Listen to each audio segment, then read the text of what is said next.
लीजिए, आधी रात के बाद एक बड़ा अपडेट दे रहा हूं। बातचीत फंस गई है। फिर से कह रहा हूं, बातचीत फंस गई है। बहुत आसान भाषा में समझिए हुआ क्या है। ईरान कह रहा है कि स्ट्रेट ऑफ हॉर्मज़ पर हमारा राज होगा। अमेरिका कह रहा है कि ना ना ना ना, तुम्हारा राज नहीं होगा, राज हम दोनों करेंगे। यानी अगर तुम पैसा वसूलोगे तो हम भी पैसा वसूलेंगे, दोनों मिलके काम करेंगे। भाई इतना तो क्लोज नहीं हो सकता ईरान अमेरिका के। और दुनिया देखे, जहां अमेरिका हरामीपन ये कर रहा है दुनिया के सामने कह के कि ईरान पैसा ले रहा है, ईरान को पैसा नहीं लेने देंगे, ये स्ट्रेट ऑफ हॉर्मज़ से पैसा नहीं लगना चाहिए। और वहां हरामी खुद कह रहा है कि नहीं, पैसे लो, कोई दिक्कत नहीं है, लेकिन हम दोनों मिल बांट के खाएंगे। दुनिया को अमेरिका दे रहा है धोखा। ठीक, ईरान ने कहा कि ना, हम तुम्हें अपना पार्टनर नहीं बना सकते। इस पर बातचीत अटक गई है। अब कोशिश की जा रही है कि बातचीत नॉर्मल हो जाए और इससे ज्यादा बात खराब ना हो, लेकिन बात खराब हो रही है। दोस्तों, आपको बताना जरूरी है, बातचीत इतनी खराब हो गई है कि यह बातचीत फेस टू फेस शुरू हुई थी कि आमने सामने बैठकर बात कर लो। अब बात टेक्स्ट पर हो रही है, यानी अब आमने सामने नहीं है। अब वो अलग कमरे में बैठे हैं, ये अलग कमरे में बैठे हैं। अब पाकिस्तान बेचारा वहां से मैसेज लेके यहाँ जा रहा है, वहां से लेके, और इस लेवल पर बात खराब। हालांकि ऐसा नहीं है कि कल जंग शुरू हो जाएगी, अभी कोशिश की जाएगी कई बार कि बात हो, और पाकिस्तान पूरी इसमें मेहनत कर रहा है। उधर से डोनाल्ड ट्रंप लगा पड़ा है अपनी जीत दिखाने में। ये देखिए, ऑपरेशन एपिक फेल्यूर जो है, बता रहे हैं कि हमने 13,000 बार ईरान पर हमला किया, 50,000 फौज हमारी मिडिल ईस्ट में थी, 155 से ज्यादा ईरानी नेवी वेसल्स को हमने डैमेज और डिस्ट्रॉय किया, 90% ईरान के हथियारों की फैक्ट्रियां तबाह कर दी, 1500 एयर डिफेंस टारगेट किए, 4500 बैलिस्टिक मिसाइल तबाह की, 800 से ज्यादा ईरान की ड्रोन फैसिलिटीज तबाह की। तो भाई जब इतना इसने कर लिया अमेरिका ने, तो डील क्यों कर रहा है ये भी सोच लीजिए। फिर क्यों फटी पड़ी है तुम्हारी, काहे डील कर रहे हो? पूरी तरह से ईरान पर हमला करते। फिर जो तुमने गुलाबी सुअर ने कहा था हम पूरी सिविलाइजेशन को मिटा देंगे, वो बयान करने के बाद तुम्हारी फटी क्यों? दुनिया के आगे जलील हुआ क्यों ट्रम्प?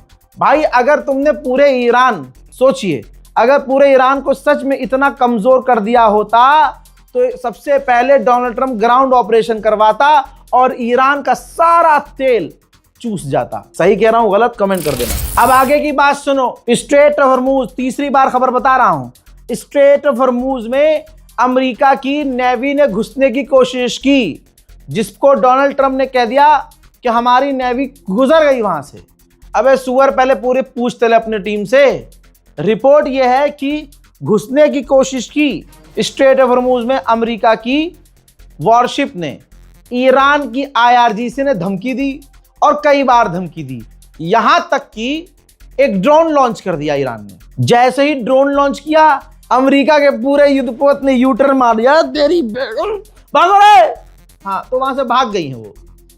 ट्रंप ट्वीट कर चुका है 4 घंटे पहले कि हमारे युद्धपोत उस इलाके से निकल चुके हैं। अब इससे उल्टा हो जाएगा मामला। बजाय जो टैंकर वहां फंसे हैं उनका डर खत्म होने के, अब डर और बढ़ जाएगा। आपको पता है कि मैंने आपको बताया था कि अमेरिका ने धमकी दी है पॉप को।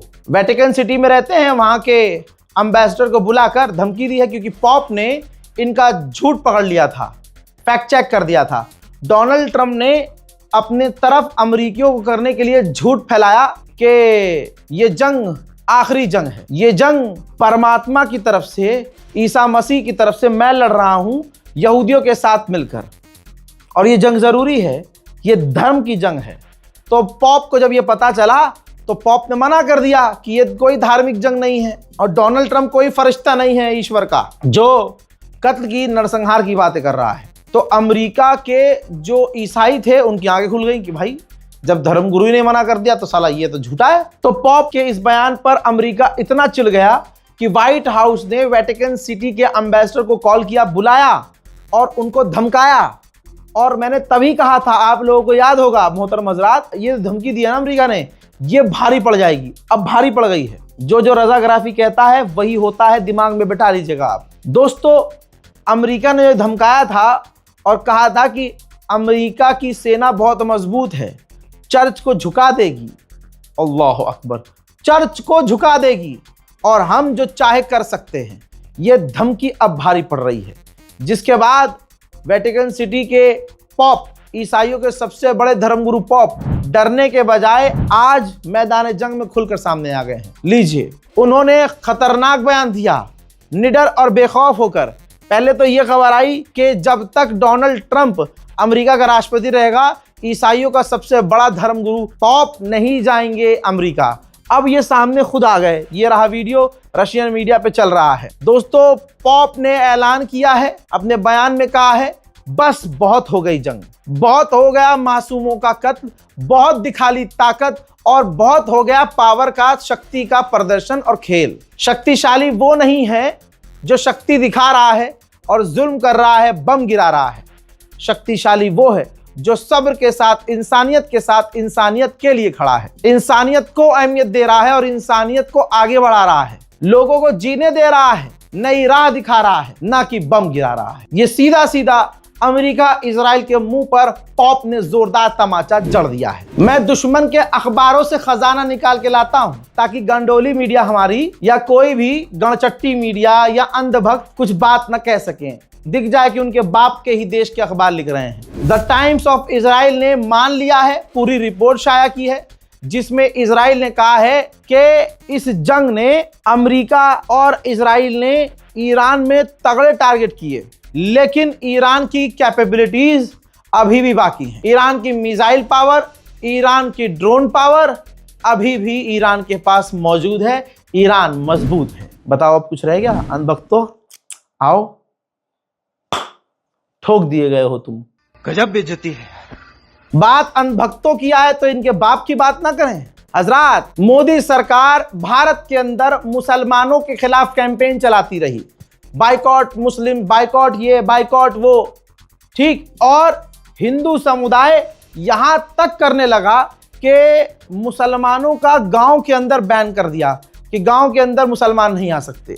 यहां तक कि राजधानी दिल्ली में खून की होली खेलने की बात कही जाने लगी कि हम तो मुसलमानों के साथ खून की होली खेलेंगे। और हिंदुओं को खुश करने के लिए गैर कानूनी तरीके से मुस्लिम परिवार के मकान को तोड़ा जाने लगा, सिर्फ हिंदुओं को खुश करने के लिए। पता नहीं अरब तो मुसलमानों गद्दार नहीं। बहरहाल उस पर बाद में आऊंगा। यहां मुसलमानों के खिलाफ जहर, मुसलमानों के खिलाफ सरकार अपने खाते से कैंपेन चलाने के लिए पैसा भी दे चुकी है। जो स्टेज लगाकर ये प्रोग्राम करते हैं हिंदू संगठन, वो भी रिपोर्ट आ चुकी है, दवायर की भी रिपोर्ट आ चुकी है। लेकिन ये नेशनल प्राइम टाइम नहीं है, मैं आपको बस कनेक्ट कर रहा हूं कि असलियत देखिए इनकी। तो आपने देखा, समझा कि भारत के अंदर हिंदू मुसलमानों से कितनी नफरत कर रहे हैं। लेकिन इन्हीं की सरकार, जिसको कहते हैं 56 इंच की छाती, जिनको ये कहते हैं अरे हमने तो शेर पाला है, हजरात अपनी उंगलियों से अपने मुंह में घो कर रहे हैं। लो मैं करवाऊं घोप, लो देखो, लो बेटा घोप घोप तुम्हारे साथ। लेजर आई वाला हमारा विदेश मंत्री, जिनकी इसी की सरकार मुसलमानों के खिलाफ नफरत फैलाती है, और भीख मांगने पहुंच गए हैं ये यूएई। जी हाँ, माननीय जयशंकर हमारे विदेश मंत्री, बड़े प्यारे लेजर वाले विदेश मंत्री हैं। ये यूएई के विदेश मंत्री मिनिस्टर अब्दुल्ला बिन जायद अल नहयान से जाके मिले हैं। क्यों मिले हैं भाई? वहां कोई बैली डांस देखने थोड़ी ना गए हैं कि चलो भैया यहाँ का क्लब अच्छा है, मुजरा देख के आएंगे ना। गए हैं वहां पर भीख मांगने, भैया हमें तेल बेचो, हमें तेल दो, हमें गैस दो। क्योंकि भारत में, हमारे मुल्क में स्ट्रेट ऑफ हॉर्मुज के क्लोजर की वजह से दिक्कत आ रही है।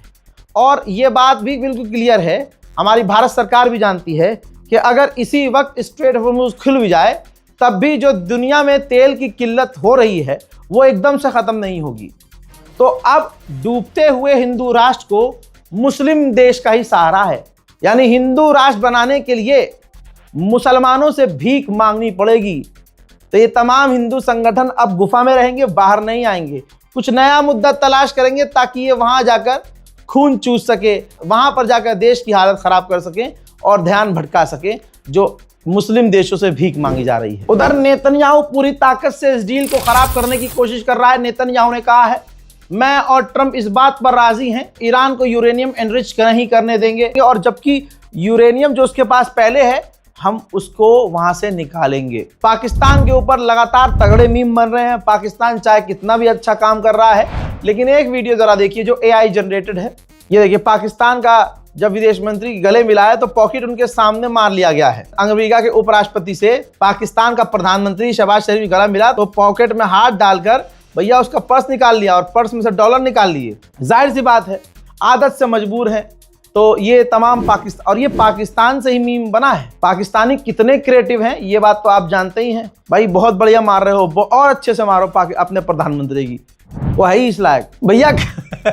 कई तरह के मीम बन रहे हैं। जैसे ये देखिए, ये जो साउथ इंडियन कॉमेडियन है, ये इसको आप एज अ जेडी वेंस देखिए। ये देखिए, हम पाकिस्तान के अंदर आया तो उसके साथ क्या क्या होगा। सोने की चेन एक तो हाथ से निकाल के लेके भाग गए, हाथ से और चीज़ें लेके भाग गए। फिर उसके बाद गाड़ी से उतर के ये ढूंढने लगे। पीछे से अचानक से देखा जाता है कि गाड़ी भी कोई चुरा के ले गया। बहरहाल पाकिस्तान का जमकर जो है मजाक भी उड़ रहा है, मीम बनाई जा रही है। लेकिन ये भी बात हकीकत है, जो पाकिस्तान कर रहा है वो करने की चाहत बहुत देशों के दिलों में है, लेकिन क्योंकि उनकी विदेश नीतियां इतनी नकली निकली हैं, खोखली, और नफरत के सौदागर इतने बड़े लेवल के हुए हैं कि उनकी औकात इतनी नहीं है कि ये काम कर सकें। तो अब वो जो है पाकिस्तान को मीम के जरिए, समझ सकते हैं आप हजरात, आतंकवादी हमेशा आतंकवादी होता है। नेतन्याहू ने कहा है, मेरे अंडर ये गवर्नमेंट और मेरी फौज हमेशा ईरान की रिजीम से, आतंकी रिजीम से लड़ती रहेगी, और जो ईरान का साथ दे रहा है तुर्की, जो नरसंहार कर रहा है कुर्दिश लोगों का, हम उसको भी जवाब देंगे। तो यानी ये नेतन्याहू ने खुद क्लियर कर दिया, जब तक मैं प्रधानमंत्री रहूंगा लड़ता रहूंगा, जंग करता रहूंगा, हमले करता रहूंगा। अब दुनिया खुद फैसला कर ले कि इस दुनिया में अशांति के लिए जिम्मेदार कौन है। दूसरे नंबर पर नेतन्याहू है, और आज भी पहले नंबर पर नहीं, वो नहीं है जिसको तुम कह रहे हो। हर जगह यार उसको ले आते हो दिमाग में तुम। पहले नंबर पर यही गुलाबी सूअर है। इस रिपोर्ट को शेयर कीजिए। जय हिंद।